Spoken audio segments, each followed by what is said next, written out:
찬송가 435장 찬송하시겠습니다.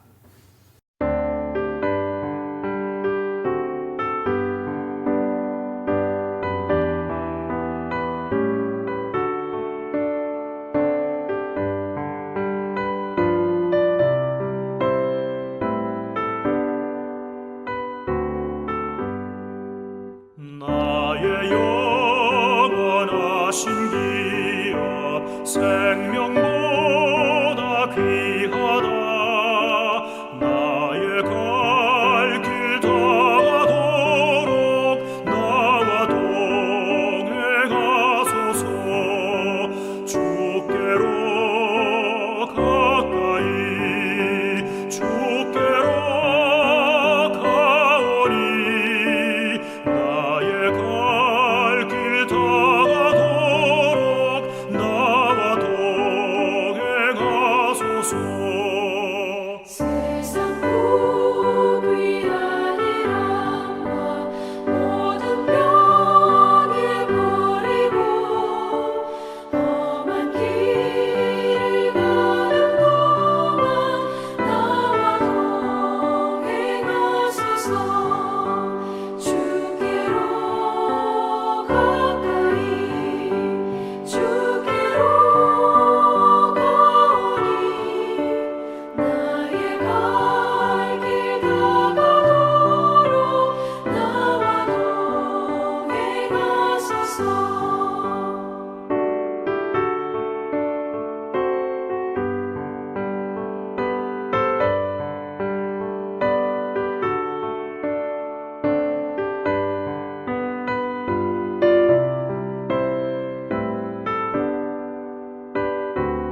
아멘. 기도하겠습니다.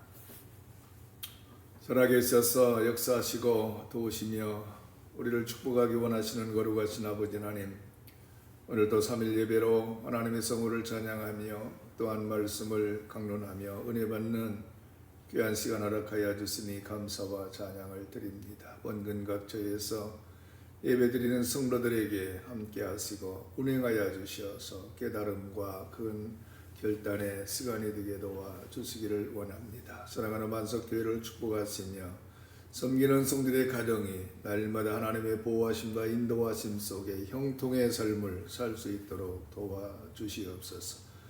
묶여진 모든 것들은 풀어 자유케 하시고 병든 자들 고쳐 주옵시며 문제가 해결되어서 기쁨과 감사로 하나님께 영광 올리게 도와 주시옵소서. 사랑하는 주님, 기저질환 모든 질병을 고쳐주사 강건케 하여 주시옵소서. 하나님, 사랑하는 만석교회가 부흥하기 원합니다. 하나님, 이 지역사회에서 하나님 교회로서 또한 구원의 방주로서 사명을 감당할 수 있는 귀한 교회가 되게 하옵소서. 오늘도 전폭적으로 주님을 의지하며 예수님의 이름으로 기도합나이다. 아멘. 하나님 말씀 봉독합니다. 오늘은 제가 봉독하도록 하겠습니다. 요한계시록 1장 9절로 10절입니다. 나 요한은 너희 형제요 예수의 환난과 나라와 참음에 동참하는 자라. 하나님 말씀과 예수를 증언하였으므로 말미암아 pat모라 하는 섬에 있었더니 주의 날에 내가 성령에 감동되어 내 뒤에서 나는 나팔 소리 같은 큰 음성을 들으니. 아멘. 자, 오늘은 요한계시록 1장 9절로 10절 말씀을 통해서 주의 날에 참여한 자로 살아가는 삶이라고 하는 제목으로 함께 살펴보겠습니다. 이 말씀을 통해서 과연 우리는 주님의 뜻이 무엇인지 또 우리가 어떻게 살아가야 하는지 깨닫는 귀한 시간 되기를 주님 이름으로 축원합니다. 그러면 주의 날에 참여한 자로 살아가는 삶이라고 그랬는데 여기 주의 날에 참된 의미는 무엇일까? 여러분, 주의 날이라고 하는 것은 단순한 하루를 말하는 것이 아닙니다. 많은 사람들이 여기 주의 날 하면은 그저 주일날, 일요일, 주일로 이해하면서 그날을 거룩하게 지키려고 노력합니다. 물론 주일에 예배 드리는 것 중요합니다. 그러나 성경이 말하는 주의 날은 단순히 일주일 중 하루를 의미하는 것이 아닙니다. 바로 주의 날은 심판과 새로운 시작의 날이라고 하는 말씀입니다. 베드로후서 3장 10절은 이렇게 말씀합니다. 그러나 주의 날이 도둑같이 오리니 그 날에는 하늘이 큰 소리로 떠나가고 물질이 뜨거운 불에 풀어지고 땅과 그 중에 있는 모든 일이 드러나리로다. 여기서 주의 날은 바로 세상의 모든 것이 소멸되고 하나님의 심판이 임하는 날을 의미합니다. 즉 모든 것이 사라지고 새로운 하늘과 새로운 땅이 시작되는 날을 말합니다. 그런데 이는 단순한 시간의 흐름이 아닌 바로 하나님의 주권적인 역사가 나타나는 특별한 상태를 의미하는 것입니다. 여러분, 시편 90편 4절 말씀에서 이렇게 말합니다. 주의 목전에는 천년이 지나간 어제 같으며 밤의 한순간 같을 뿐임이니이다. 여러분, 하나님께서는 시간의 제약이 없습니다. 천년이 하루 같고 하루가 천년 같습니다. 따라서 이는 우리가 시간에 매여 있지만 하나님은 영원 속에 역사하시는 분이시다고 하는 것을 알 수가 있습니다. 그래서 하나님은 시간과 영원의 관점입니다. 여러분, 요한계시록은 묵시문학으로 상징과 비유를 통해서 하나님의 계시를 전달합니다. 여기 날이라고 하는 개념은 시간적인 의미보다는 하나님의 주권적인 역사와 사건을 나타냅니다. 즉 주의 날은 하나님의 임재와 심판이 나타나는 특별한 상태를 의미한다라고 하는 말씀입니다. 이제 사도 요한의 경험을 이제 말씀을 하는데, 이 사도 요한이 주의 날에 감동되어졌다, 그렇게 말씀하고 있죠. 이 사도 요한은 예수 그리스도를 증언하다가 반모섬에 유배되었습니다. 그것은 정말 황량하고 외로운 섬이었습니다. 그러나 요한은 그곳에서도 하나님을 예배하며 믿음을 지켰습니다. 여러분, 현대의 많은 성도들이 어려움과 고난 속에서 하나님을 원망하기도 합니다. 그러나 요한은 고난 중에서도 주님을 바라보았습니다. 마치 다니엘이 사자굴 속에서도 하나님을 신뢰한 것처럼 바로 요한도 이 믿음을 지켰습니다. 그런데 여러분, 본문에서 요한은 바로 주의 날에 성령에 감동되어 이렇게 말씀하는데, 이 예수님의 영광을 바라보게 되어집니다. 그 모습은 7 금초대 사이에 계시며 그의 얼굴은 해같이 빛나고 있었다, 이렇게 말씀을 합니다. 바로 이 모습은 변화산에서 예수님의 변모하신 모습과도 유사합니다. 바로 이때 요한은 그 영광스러운 주님의 모습을 보고 죽은 자같이 땅에 엎드렸습니다. 이는 이사야 선지자가 하나님의 거룩함을 보고 화로다 나여 이제 망하게 되었도다 고백한 것과 같습니다. 여러분, 베드로가 예수님의 기적을 보고 주여 나를 떠나서서 나는 죄인이로소이다 라고 고백했던 것처럼, 하나님의 거룩함 앞에서 인간은 자신의 죄악됨을 깨닫게 되는 것입니다. 뿐만 아니라 사울이 다메섹 도상에서 부활하신 주님을 만나고 눈이 멀게 된 것도 하나님의 영광 앞에서 인간의 연약함을 보여줍니다. 여러분, 오늘날 많은 교회와 목회자들이 인간의 구원과 복 받는 것에만 집중을 하고 있습니다. 교회의 성장, 재정적인 풍요, 세상에서의 성공을 목표로 삼고 있죠. 그런데 예수님께서는 요한복음에서 이렇게 말씀하십니다. 6장 38절로 39절에 내가 하늘에서 내려온 것은 내 뜻을 행하려 함이 아니요 나를 보내신 이의 뜻을 행하려 함이니라. 나를 보내신 이의 뜻은 내게 주신 자 중에 내가 하나도 잃어버리지 아니하고 마지막 날에 다시 살리는 이것이니라, 이렇게 말씀을 합니다. 그러나 우리는 종종 하나님의 뜻보다는 자신의 욕망과 계획을 우선시합니다. 즉 주님께서 원하시는 것이 무엇인지보다 내가 원하는 것이 무엇인지를 더 중요하게 생각한다고 하는 것이죠. 여러분, 교회는 그리스도의 몸이며 그분의 피로 세워진 공동체입니다. 그러나 우리는 때로 이 교회를 인간적인 조직이나 건물로만 생각하고 세상의 방식으로 운영하려고 합니다.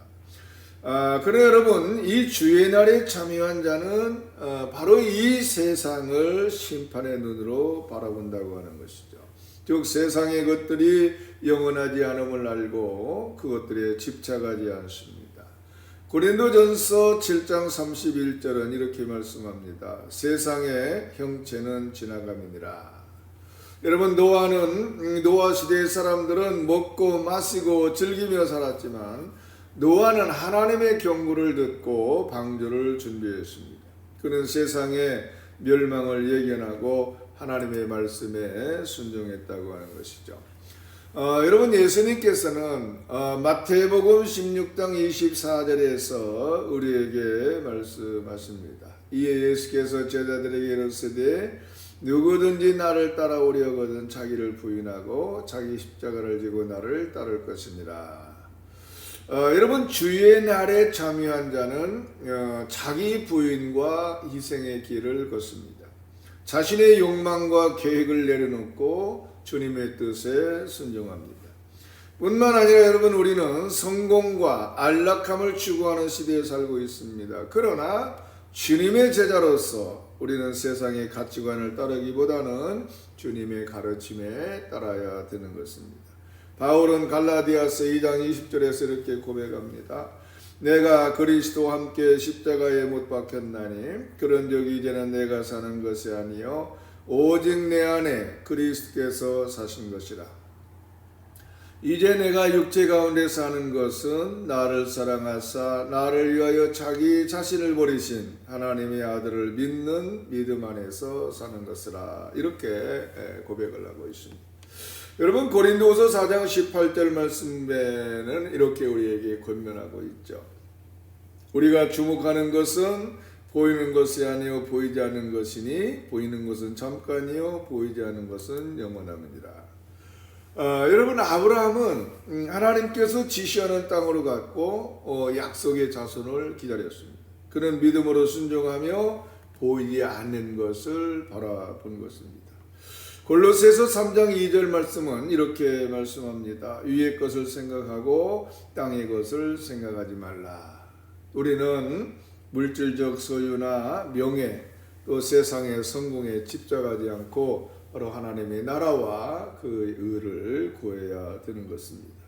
부자 청년은 영생을 원했지만 자신의 재물을 포기하지 못했습니다. 그는 세상의 소유에 집착해서 주님의 부르심을 거절했습니다. 시편 51편 17절 말씀이 바로 우리를 깨닫게 합니다. 하나님께서 구하시는 제사는 상한 심령이라. 하나님이여 상하고 통회하는 마음을 주께서 멸시하지 아니하시리이다. 이렇게 말씀하고 있죠. 그래서 우리는 항상 겸손히 주님 앞에 나아가야 됩니다. 자신의 죄인됨을 인정하고 하나님의 은혜를 구해야 되는 것입니다. 여러분, 현대 사회는 자기 개발과 성공을 강조합니다. 여러분, 우리는 하나님의 나라와 영원한 하나님의 나라를 바라보며 살아야 됩니다. 세상의 부귀영화는 잠깐이지만 하나님의 영광은 영원합니다. 그러나 우리는 스스로를 높이는 것이 아니라 주님 앞에서 겸손히 엎드리는 자가 되어져야 된다고 하는 것이죠. 야고보서 4장 10절은 이렇게 말씀합니다. 주 앞에서 낮추라 그리하면 주께서 너희를 높이시리라. 또 사도행전 1장 8절 말씀에 보면 이렇게 말씀합니다. 오직 성령이 너희에게 임하시면 너희가 권능을 받고 예루살렘과 온 유대와 사마리아와 땅끝까지 이르러 내 증인이 되리라 하시니라. 따라서 여러분, 우리는 바로 이 복음의 증인으로서 세상에 주님의 사랑과 진리를 전해야 됩니다. 이것은 바로 우리의 사명이고 바로 주의 날에 참여한 자로서의 삶이라고 하는 말씀이죠. 어느 선교사는 평안한 삶을 포기하고 복음을 위해서 위험한 지역으로 떠났습니다. 그는 세상의 성공보다는 주님의 부르심에 순종하는 선택을 한 것입니다. 그의 많은 사람들에게 복을 비치는 아름다운 삶을 살게 되어진 것이죠. 여러분, 우리는 하루하루를 주님의 임재 안에서 살아가야 됩니다.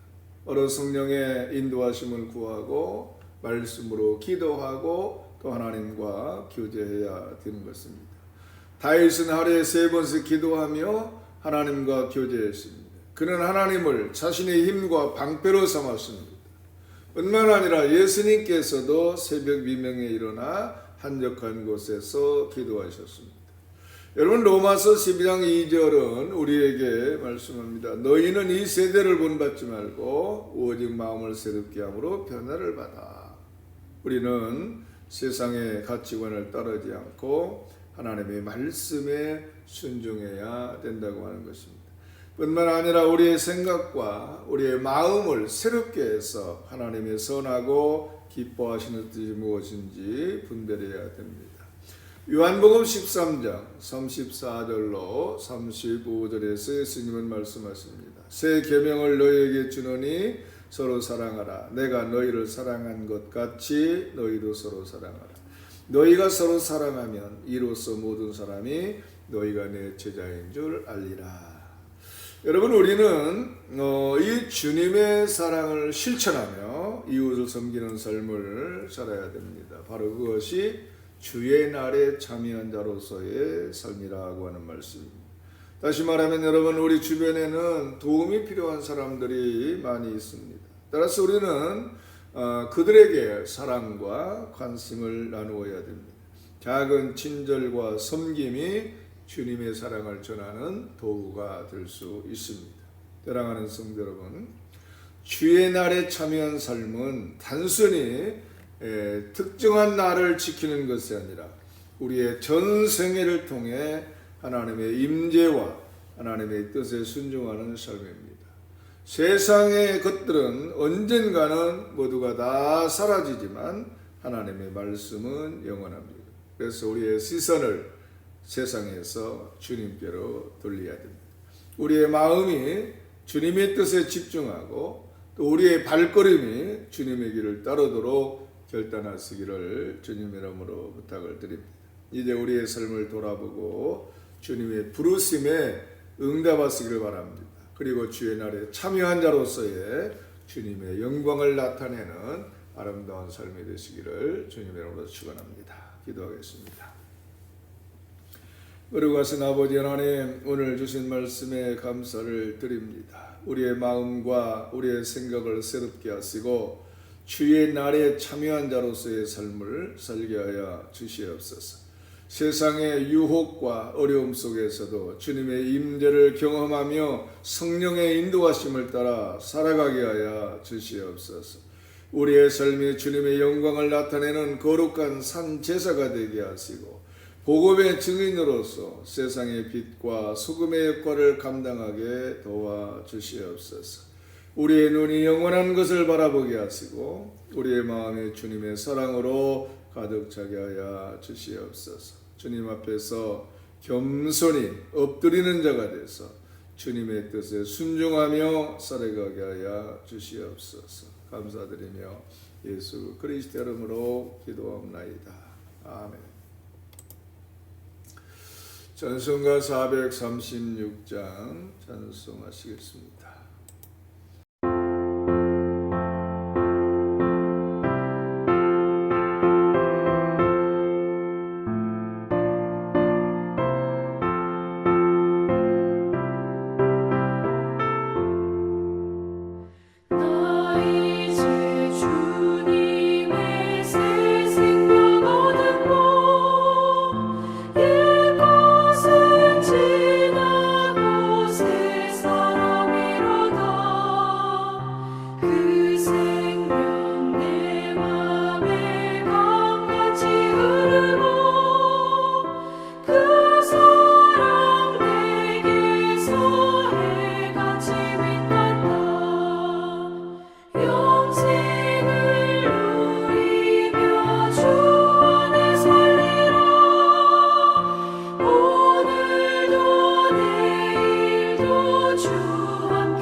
새 생명 얻으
아멘. 주기도문으로 수요예배를 마칩니다.